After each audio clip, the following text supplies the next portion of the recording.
आज हामी टोखा नगरपालिका झोरमा छौँ। विशेष कामले यहाँ डान्सर तथा मोडल प्रकाश तिरुवाजी हामीसँग हुनुहुन्छ। स्वागत छ तपाईलाई। नमस्कार। काठमाडौँको दिनचर्या कस्तो छ?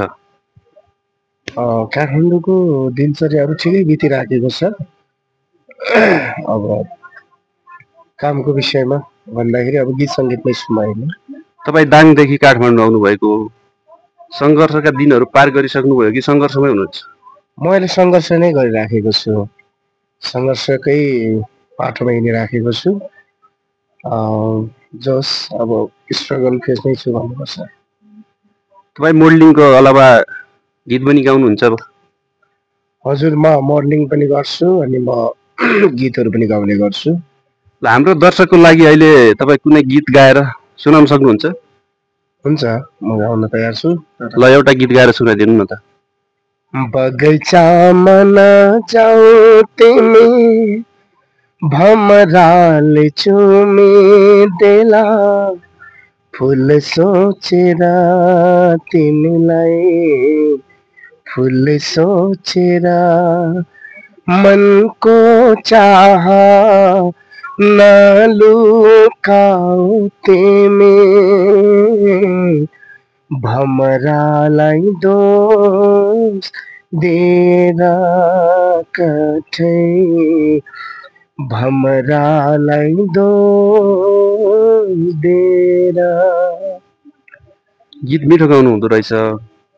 के छ नयाँ प्रोजेक्ट तपाईँहरूको? केही आउँदैछ कि के छ? दर्शकहरूको लागि केही जानकारी दिनुहोस् न। अब नयाँ अहिले खासै भन्दाखेरि जस बजारमा 2-4वटा मोडल गरेको गीतहरू छ। रुनु पर्यो, निदरी हरायो, अनि त्यसपछि अरू गीतहरू पनि छन्। र अहिले हालै चाहिँ मैले अब यो षड्यन्त्र सिरियलमा पनि गरिराखेको छु। षड्यन्त्र सिरियलको अब तपाईँको भनौँ न षड्यन्त्रकारीमै म परेको छु। मेरो रोल चाहिँ त्यो परेको छ। गर्दैछु। अब अहिले 10 भागसम्म गएको छ। अब दर्शकहरूले पनि हेर्नुभयो होला। अहिले त्यसैमा छु म। ए, गीत सङ्गीतका अलावा तपाईँले सिरियल पनि गरिरहनु भएको छ? हजुर, सिरियल पनि गरिराखेको छु। र आज म यो सिरियलकै सुटिङको लागि यस ठाउँमा आएको छु, झोरमा। के लाग्छ तपाईँलाई यो गीत सङ्गीतमा लागेर सिरियल गरेर नाचेर नेपालमा खान बस्न परिवार पाल्न सकिन्छ? नै, गाह्रो त एकदमै गाह्रो छ।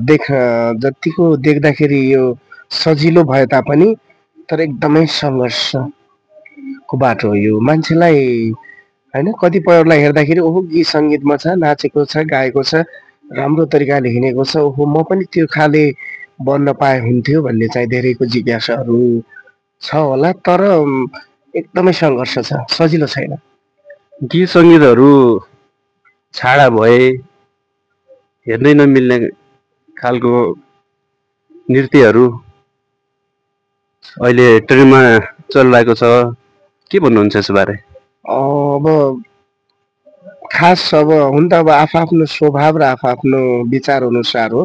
गीत सङ्गीतमा अब कतिलाई त्यस्तै मनपर्छ, अब मलाई खासै त्यसो मन पर्दैन। भनेपछि तपाईँको गीत सङ्गीतहरू अभिनय कलाहरू जे गर्नुभएको छ सबै परिवारसँग बसेर हेर्न मिल्ने खालको छ? हजुर, परिवारहरूसँग बसेर हेर्न मिल्ने, ताकि पछिको पुस्ताहरूले पनि हामीहरूलाई हेऱ्यो भने ल राम्रो गर्नुभएको रहेछ, हामीले पनि सिक्नुपर्छ भन्ने त्यो एउटा छाप बनोस् भन्न चाहन्छु। कुनै पनि गीत सङ्गीतहरू बजारमा आउँछ भने त्यसले चाहिँ भनौँ न शिक्षा समाजमा, गाउँ प्रदेशमा होइन, देश विदेशमा रहेका व्यक्तिहरूलाई पनि छोस् भन्न चाहन्छु। गीत सङ्गीतले त्यस्तो छाप ल्याओस् भन्न चाहन्छु। ल, अब हामी अन्तिमतिर छौँ। जाँदा जाँदै हाम्रो दर्शकहरूको लागि कुनै गीत गाएर सुनाउन चाहनुहुन्छ कि के भन्न चाहनुहुन्छ? हुन्छ, ठिक छ। ल, एउटा गीत गाएर सुनाइदिनुहोस् न। सानो तिमी कहाँ छौ, कोसँग खुसी हुनु जहाँ छौ, जोसँग हितको पराई नि मेरो हितको परानी अब कहिले होला खै तिम्रो काग मेरो सिरानी। ल धन्यवाद, मिठो गाउनुभयो। तपाईँको बाँकी यात्रा सफल रहोस्, भविष्य उज्जवल होस्, यही शुभकामना दिन चाहन्छु। हस्, धन्यवाद। हस्, धन्यवाद। यो मिठो समय, यो सुन्दर समय निकालेर यसरी चिन परिचित गर्ने यो अवसर जुटाउनु भयो हजुरलाई पनि र हेर्ने दर्शक बिनहरूलाई जस्तो लाग्छ त्यस्तै सल्लाह सुझाव प्रक्रिया दिनु होला भन्न चाहन्छु। हस्, धन्यवाद।